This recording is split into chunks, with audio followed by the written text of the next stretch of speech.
karena Kisyarifnya sedang zikir, saya lanjutkan tanpa protokol. Assalamualaikum warahmatullahi wabarakatuh. Alhamdulillah, salatan wassalamun ala rasulillah, amma ba'du. Gus Aziz Jazuli, pembicara yang luar biasa, banyak meneliti daripada kerancuan-kerancuan dari nasab Ba'alawi.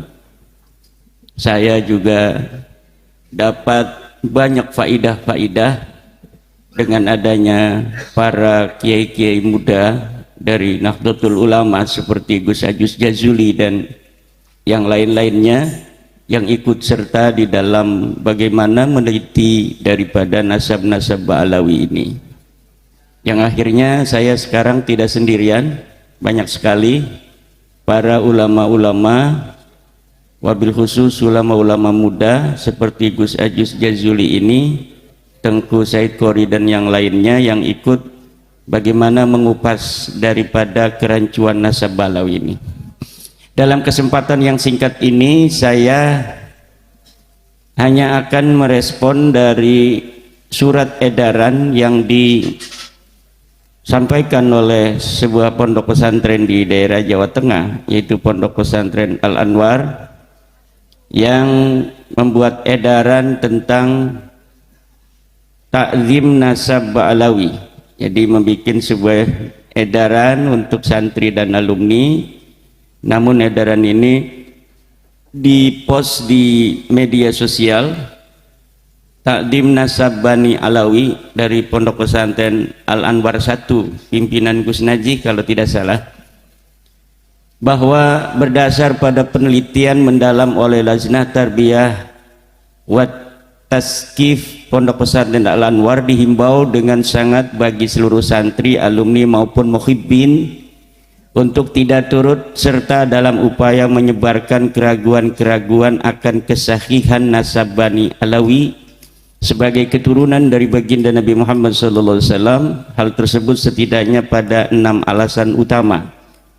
Jadi ada 6 alasan utama yang dikemukakan oleh Pondok Pesantren Al-Anwar dalam bagaimana harus mengakui daripada kesahihan nasab Ba'alawi, dan inilah yang akan saya coba untuk menjawabnya.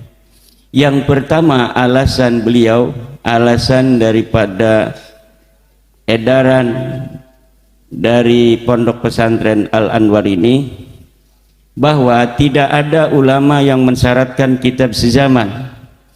Memang di dalam berbagai macam kesempatan saya sangat jarang sekali mengambil kaul ulama di dalam bagaimana adanya pensyaratan kitab sezaman oleh para ulama-ulama. Kenapa? Karena pensyaratan itu adalah sesuatu yang sangat mutlak, badihi. Jadi sesuatu yang sebenarnya tidak usah ada ucapan ulama pun, sebuah syahid daripada kitab sezaman akan adanya tokoh di zaman tertentu itu adalah merupakan sebuah keharusan. Tetapi baiklah, saya akan berikan sebuah ucapan dari ulama tentang bagaimana para ulama mensyaratkan kitab sezaman bagi sebuah nasab atau bagi sebuah tokoh dalam sejarah. Seperti dalam kitab Risalah fi Ilmil Ansab dikatakan bagaimana Syekh Al-Husain bin Haidar Al-Hashimi mensyaratkan adanya kitab sezaman bagi sebuah nasab. At-tariqus sani kutubun nasabin al-abdalil ulama'i siqatil muhaqqiqin al-asbatil lati lam talhaqha aydil huwatil abithina wa du'afa'il matrukina wal wadda'il kadhibina la siyama in kanat masyuratan muntashiratan. Amma in kanat makhtutatan fayajibu at-tasabbutu minal khututi wa muqabalatun nusakhil makhtutati wa mata urifa khattun nasabatil muhaqqiqis siqati fa innahu yu'malu bihi wa yakunu mustanadan syar'iyyan wa alaihi al-amalu fil qadimi wal hadithi wa kadal amalu bil wijadat. Ini ada dalam kitab Rasail fi Ilmil Ansab halaman 105. bahwa di antara metodologi bagaimana kita menetapkan nasab adalah dengan adanya kitab-kitab para ahli nasab yang utama. Ada di setiap masa dari ulama-ulama yang terpercaya, yang ahli tahqiq. Yang ahli tahqiq itu bukan ulama yang mengambil sebuah nasab dari sebuah pengakuan lalu dicatat, tetapi muhaqqiqin itu adalah man asbatad dalila bid dalil. Orang yang apabila mendapatkan sebuah nasab dia tidak akan menuliskannya kecuali setelah diperiksa nasab itu menurut ilmu nasab, ilmu yang dia peroleh dari kitab-kitab nasab tentang benar atau tidaknya sebuah nasab. Yang kitab-kitab itu tidak dijamah oleh tangan-tangan para orang yang berhawa nafsu, yang bermain-main terhadap nasab, yang lemah, yang ditinggalkan, yang para pemalsu, yang para pendusta. Ini syarat daripada kitab yang harus dijadikan rujukan di dalam setiap masa untuk kesahihan nasab adalah kitab-kitab yang belum dijamah oleh tangan-tangan orang-orang yang punya hawa nafsu, orang-orang yang punya keinginan memalsu dan pendusta. La siyama in kanat masyuratan muntasiratan, apalagi kitab itu yang sudah masyhur dan sudah tersebar, kitab yang mu'tamadah, kitab yang mu'tabarah dalam istilah Nahdlatul Ulama. Amma in kanat makhtutatan, kalaulah kitab itu masih berupa manuskrip, fayajibut tasabbutu minal khututi, maka wajib diadakan pendeteksian, pemeriksaan validitas daripada manuskrip itu, apakah ia orisinil, apakah dia ini manuskrip palsu. Dengan cara apa? Dengan cara muqabalatun nusakhil makhtutah, dibandingkan antara satu manuskrip dengan manuskrip lainnya. Manuskrip kitab As-Suluk misalnya ditulis oleh seorang penusah, kemudian ditulis lagi oleh seorang nasakh, ditulis lagi oleh seorang nasakh yang lain, kemudian dibandingkan mana yang kira-kira ini mu'tamadah, mana yang kira-kira sudah ada interpolasi, mana yang kira-kira sudah ada pemalsuan di sana. Wa mata urifa khattun nasabah, dan ketika sudah ada sebuah tulisan ahli nasab al-muhaqqiq yang dia itu ahli tahqiq dalam sebuah kitab yang dia bisa dipercaya kitabnya itu, fa innahu yu'malu bihi, maka kitab itu dijadikan rujukan. Fa innahu yu'malu bihi, maka kitab itu dijadikan rujukan. Seperti kitab Asy-Syajaratul Mubarakah yang telah ditahqiq, yang dikarang pada 593 Hijriah atau abad ke-6, dikatakan bahwa Ubaidillah itu bukanlah anak Ahmad, berdasarkan bahwa di dalam kitab itu disebutkan anaknya Ahmad bin Isa hanya 3, yaitu Muhammad, Ali dan Husain. Itu yu'malu bihi, dikerjakan karena apa? Kitabnya sudah ditahqiq. Wa yakunu mustanadan syar'iyyan, dan dia menjadi sandaran secara syar'i, wa alaihil amal, dan harus dilaksanakan, harus dijadikan rujukan fil qadimi wal hadis, baik untuk nasab yang dahulu maupun nasab yang sekarang. Demikian ada di dalam kitab Rasail fi Ilmil Ansab, bagaimana keharusan adanya kesaksian dari kitab sejaman itu disebutkan di dalam kitab. Contohnya adalah kitab Rasail fi Ilmil Ansab. Yang kedua adalah kitab dari Muhammad Mahdi Sayyid Hasan Al-Khurasani, namanya kitab Muqaddimah Al-Muntaqilah At-Talibiyah. Dikatakan di dalam kitab itu bagaimana kitab sejaman itu diperlukan. Sahihun nasabi huwa alladhi sabata 'inda an-nasabina bi syahadati wa qubila 'ala al-masadirin nasabiyyah, فنص عليه شيوخ النسب أو سائر العلماء المشهورين بالتقوى والورع والأمانة فكان ثابتا بالإجماع. Kesahihan nasab adalah yang telah tetap bagi para ahli-ahli nasab dengan apa? Dengan syahadah, adanya kesaksian-kesaksian. Wa qubila, dan dapat dirujuk alal masadirin nasabiyah, terhadap kitab-kitab nasab. Jadi dirujuk pada kitab-kitab nasab. Apabila ada susunan nasab kemudian dirujuk dalam kitab nasab, ditemukan dalam setiap masa dari nama-nama itu, misalnya untuk orang yang ada di tahun 2000 maka dilihat di dukcapilnya, untuk yang itu dia hidup di tahun 1900 dilihat dalam kitab-kitab yang ada di tahun 1900. Untuk orang-orang yang hidup di tahun 1000 maka dilihat pada kitab-kitab yang ada dicetak di tahun 1000 atau ditulis di tahun 1000. Demikian seterusnya. Dan setelah diadakan pemeriksaan dari kitab-kitab nasab keturunan Rasulullah dari nasab Ahmad bin Isa, maka tidak ditemukan bahwa Ubaidillah ini sebagai keturunan Rasulullah. Ubaidillah ini adalah hidup di zaman atau di tahun 383. Dia meninggal tahun 383, berarti abad keempat. Tidak ada abad-abad di abad keempat itu kitab-kitab nasab yang menyebutkan dia sebagai turunan Rasul. Tidak ada di dalam kitab-kitab nasab disebutkan dia sebagai anak Ahmad bin Isa. Nah, oleh sebab itu maka kitab nasab, apa yang dikatakan oleh edaran Pondok Pesantren Al-Anwar itu bahwa tidak ada pensyaratan dari ulama terhadap kitab sejaman, itu tidak benar. Karena ulama-ulama nasab jarang sekali membicarakan itu, karena memang itu adalah syarat utama yang sangat urgen sehingga tidak perlu dikatakan. Tetapi untung masih ada ulama yang mengatakan itu. Misalnya orang-orang yang ngaji kitab Tuhfatul Muhtaj nggak bicara lagi hal-hal yang sepele-sepele seperti yang ada dalam kitab Matan Takrib. Tetapi untung di dalam kitab-kitab gede itu masih ada yang bicara tentang furudul wudu dan lain sebagainya, sehingga nanti orang-orang bodoh tidak mengatakan ketika tidak disebutkan berarti itu tidak ada dan lain sebagainya. Ketika tidak disyaratkan berarti tidak menjadi syarat. Itu tidak demikian. Kenapa tidak disebutkan menjadi syarat? Karena memang itu syarat utama yang tidak perlu lagi disebutkan. Kalau saya ingin dikatakan saya hadir pada tanggal 12 November 2023 di Pondok Pesantren Buntet, maka saya harus mempunyai saksi internal dan saksi eksternal. Saksi internal saya adalah tadi saya foto-foto selfie.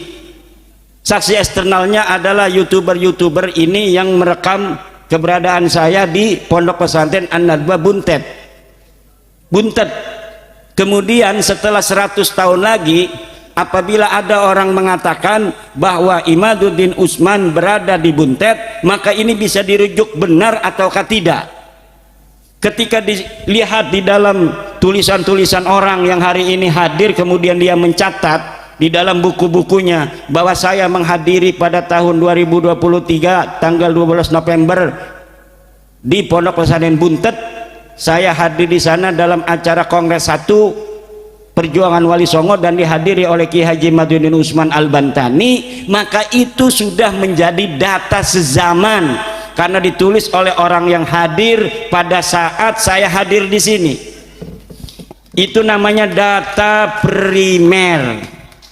Kalau misalnya nulisnya besok, itu sudah data sekunder. Tanggal 12 hadir, kita nulisnya tanggal 13. Nah itu kan hafalan, ingatan bisa jadi benar bisa jadi enggak, walaupun baru sehari. Tapi kalau setiap hari dituliskan, itu namanya data sekunder. Kalau yang nulis itu dia namanya data sekunder yang internal. Kalau ditulis oleh orang namanya data sekunder atau data primer yang eksternal. Demikian. Kemudian juga di dalam surat edaran itu bahwa meyakini nasab Ba'alawi adalah melanjutkan manhaj taslim dan percaya pada para ulama. Taklid itu ada dua, saya jawab demikian. Pertama, taklid itu maknanya adalah al-amal biqaulil ghair min ghairi hujjatin minal hujajis syar'iyyatil mulzimah, ay min ghairi dalilin qaimin ala hukmihi au hujjiyatihi. Bahwa taklid yang pertama adalah mengerjakan ucapan orang lain tanpa hujah dari hujah-hujah syar'iyah yang menetapkan, tanpa adanya dalil sama sekali. Yang kedua adalah mengamalkan ucapan orang lain, seorang mujtahid, tanpa mengerti dalilnya. Dia tahu ada dalil tapi dalilnya nggak dimengerti oleh dia, tapi dia mengikuti. Nah yang pertama itu taklid yang tidak boleh. Taklid yang kedua ini boleh. Taklid yang pertama itu sudah tahu dia bahwa itu tidak ada dalilnya, lalu dia mengikuti, itu tidak boleh taklid yang demikian.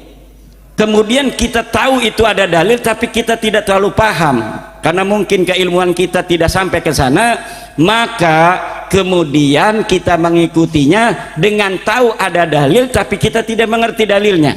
Taklid yang kedua inilah yang boleh. Sedangkan nasabah Alawi ini kalau kita taklidi Ibnu Hajar, sebenarnya Ibnu Hajar tidak menyebutkan apa dalilnya dia ketika menuliskan nasabah Alawi ini. Bahkan beliau mengakui di dalam kitabnya bahwa beliau tidak bertemu dengan orang yang disebutkan itu, yang diakui sebagai gurunya itu. Beliau tidak bertemu dengan ulama itu, Abu Bakar Al-Idrus. Lalu berdasar apa kita meyakini bahwa nasabnya itu sahih?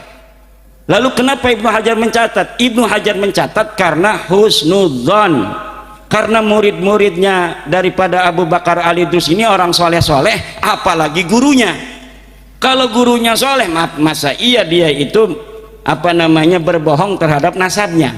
Lah itu tidak bisa kita jadikan sebuah rujukan karena Ibnu Hajar tidak menyebutkan hujiyahnya. Bagaimana dia menetapkan itu? Kalau seorang ulama mengatakan bahwa nasabnya sebuah kabilah ini adalah nyambung pada Rasulullah dikarenakan 1, 2, 3, 4 disebutkan alasannya, baru kita ikuti. Sedangkan Ibnu Hajar tidak menyebutkan alasan-alasan itu. Ini bisa dilihat di dalam kitab At-Takrir wa Tahbir. Ini dalam kitab usul fikih. Kemudian ini masih ada waktu beberapa menit. Meyakini tidak disebut bukan berarti menafikan. Ini alasan dari PP Al-Anwar dengan dalil adamu dzikri la yadullu adama wuqu'i, bahwa tidak disebut tidak menunjukkan tidak ada. Kita jawab dengan dalil lagi, wujudul madluli mustalzimun liwujudid dalil wa qad ulima adamud dalil fayaqa'ul ilmu bi'adamil madlul. Adanya madlul ini cangkir, liwujud mustalzimun itu menetapkan atau berkonsekuensi dengan adanya dalil. Wa qad ulima adamud dalil, telah diketahui tidak adanya dalil, fayaqa'ul ilmu bi'adamil madlul, maka kita telah meyakini bahwa tidak adanya madlul. Nih, kenapa cangkir ini ada? Karena cangkir ini kelihatan. Lalu di sini kita tarik, cangkir ada di sini enggak? Tidak ada. Ada, sebenarnya ada ini. Cuma tidak kelihatan. Tidak bisa, bos. Tidak bisa. Waqad ulima adamud dalil, telah diketahui bahwa tidak kelihatan itu adanya cangkir. Tidak kelihatannya cangkir menunjukkan bahwa cangkir itu tidak ada di sini. Adanya nama Muhammad bin Ahmad bin Isa menunjukkan bahwa Muhammad ini betul anaknya Ahmad bin Isa. Mana dalilnya? Ada di dalam kitab Sajarah Mubarakah, ada di dalam kitab Tahdhibul Ansab yang mengatakan pada abad kelima bahwa Muhammad punya ayah namanya Ahmad bin Isa. Adanya dalil dalam kitab itu menunjukkan Muhammad itu betul-betul anak daripada Ahmad bin Isa. Lalu ketika Ubaidillah tidak disebutkan oleh kitab itu, Tahdhibul Ansab tidak menyebut, kitab Muntaqilah Thalibiyah tidak menyebut, kitab Al-Majdi tidak menyebut, abad ke-6 Sajarah Mubarakat tidak menyebut, abad ke-7 tidak menyebut, ke-8 tidak menyebut, 9 tidak menyebut bahwa Ubaidillah anak Ahmad bin Isa. Itu menunjukkan apa? Menunjukkan bahwa dia bukan anak Ahmad bin Isa.